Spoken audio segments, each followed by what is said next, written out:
So there are two halves of basic calculus. You have derivatives and then you have integrals. There's another series on this channel that go into detail about derivatives. That's probably the place you want to start with because derivatives um, feed into integrals. So we're going to talk about what the relationship between derivatives and integrals are and what are integrals and why they're important to engineers and scientists. So what is an integral? The easiest way to describe an integral is to describe it as the area under the curve. Now that's typically how it's talked about, but when we say under, it may not be the best way to actually say it. Actually, what we want to say is the area from the curve to the x-axis, because and I'll show you an example. The graph might go below the x-axis, in which case we're not looking for the area under that curve. We're looking for the area from that function to the x-axis. And so we'll talk about what that represents. Now, why do I care about the area under the curve? Well, the main driving point for the integral is that it is basically the opposite of a derivative. If you remember, or if you've learned, the derivative is a slope. It tells us rate change. It tells us gradients. So I think a derivative physically is easy to understand the different instances where that might be important. If you think about it this way, let's say that I give you a rate change of something, and then I want you to tell me what the actual function is. That's taking the integral. It's doing the reverse. So what am I saying? So let's say f of x is my actual function, right? This could be a lot of different properties. But the derivative of it is the change of it with respect to x, with respect to time. This little s symbol here, s looking symbol, it's not s, but it's like a stretched out s symbol. That's my integral symbol. That tells me I take the integral of this function with respect to a certain variable, in this case x. So this is saying if I take the derivative of an integral, I just get the function itself. Or if I take the integral of a derivative with respect to the same function variable, I get the function itself.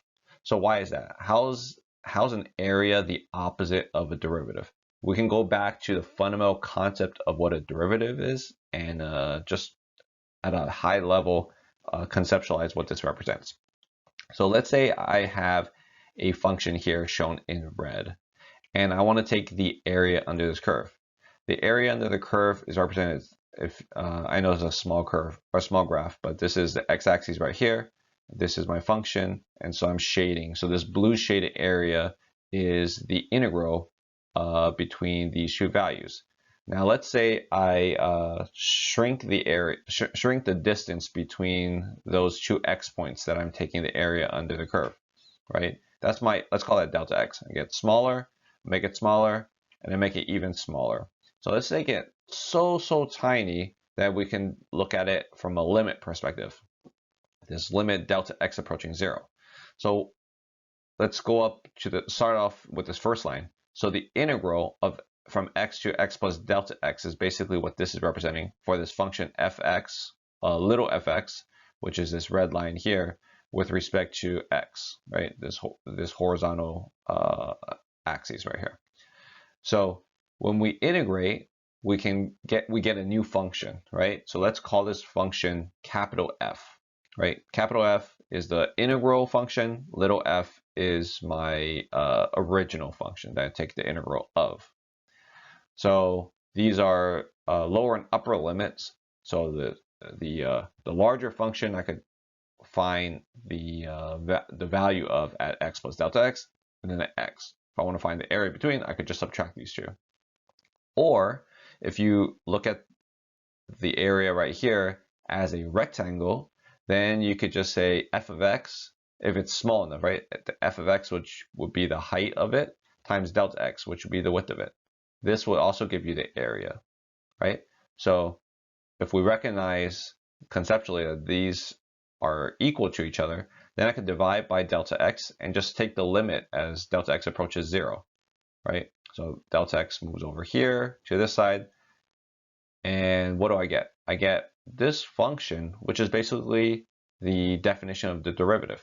So the derivative of the integral function dx is equal to f of x, which is essentially what this is saying. So even though it might not be apparently obvious that area and slope are related, this shows that they are. So we can think about the integral as the reverse of the derivative. There's a couple of basic concepts of integrals that we need to be on the same page in terms of terminology. We have definite integrals and we have indefinite integrals. This is really important to understand the difference between the two and what case you actually want to use depending on what you're asked for. A definite integral has actual numeric bounds, right? Like x equals 0 and x equals 10. There you're taking the actual integral between these x locations. In that case, you're going to find a numerical answer, right? An actual area in numbers. What the units are depends on what y and x are, but you get an actual number. If you take an indefinite integral, like shown here, where we don't put bounds, what you're looking for is a function, right? So instead of a number, you get a function. Then if you want to, you can plug numbers into it and get a definite integral. But the general form is in an indefinite integral, and it highly depends on what you're looking for and what you're solving for. Now you notice in the indefinite integral, I add a constant c. This capital C is a constant, and I have to add that here because when you take the integral of something, you have an indefinite integral of something, you have an infinite amount of solutions. It's this function plus any constant. And why is that true? Well, we said that the derivative of the integral function is equal to the function itself. Well, if I take the derivative of this function, right, dg dx will give us the f of x, but the derivative of any constant is equal to 0. So it doesn't matter what constant I place here. When I take the derivative of it, I still get f of x.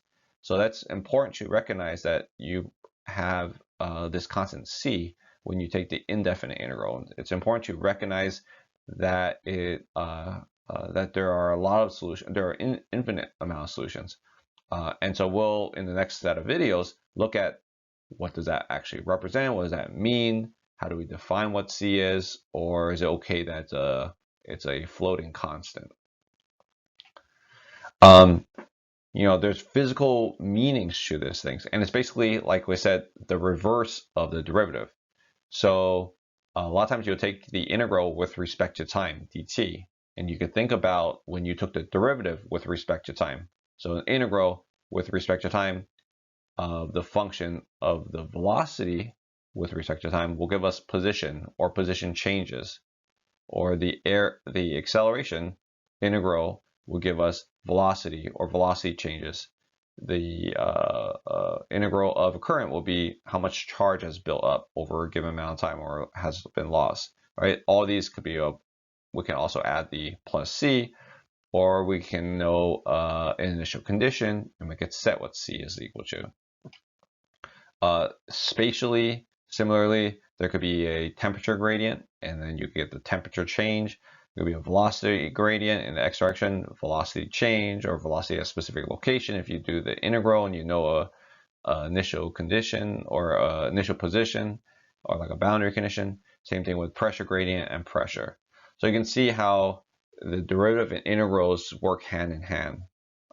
So let's take a look at a few examples to help us visualize what this actually represents. So let's say I have a function y equals x squared, right? This would be my little fx, and I will take the integral. I could take the integral from x equals 1 to x equals 3. That's what's shown here of x squared, and we'll get a numeric value like we said earlier, right? I could take an integral where there's a piece of the function, a part of the function is below the x-axis. In that case, I can get integrals that are 0. I can get integrals that are negative. So why is this integral 0? I see areas Well, the area under the x-axis is considered a negative area. The area above the x-axis is considered a positive area. So when I take the integral from -1 to 0, this section here, this comes out to be negative 0.25. The area over here, from 0 to 1, is 0.25, positive 0.25. So when you add them together, they give us 0. So recognizing that you can have areas under the x-axis, those are considered negative. And so we take the summation of all of those components. Here's an example of an indefinite integral. So let's say I have a function y equals 5x squared plus 3. Recognizing that I can have this plus c constant component, the integral, and we'll show you how to take this integral in the next set of videos.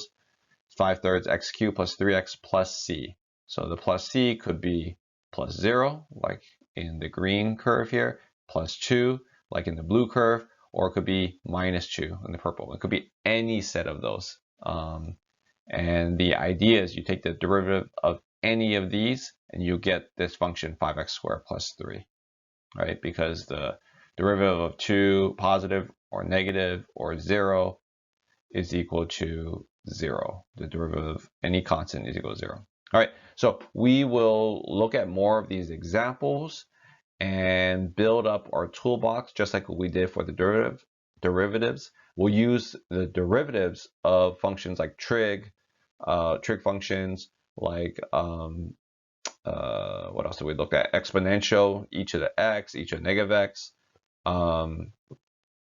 polynomials like x squared, x cubed, and natural log terms, right? So we'll build from that, and then we'll build some rules, just like we did for chain rule, product rule, and quotient rule for the derivatives.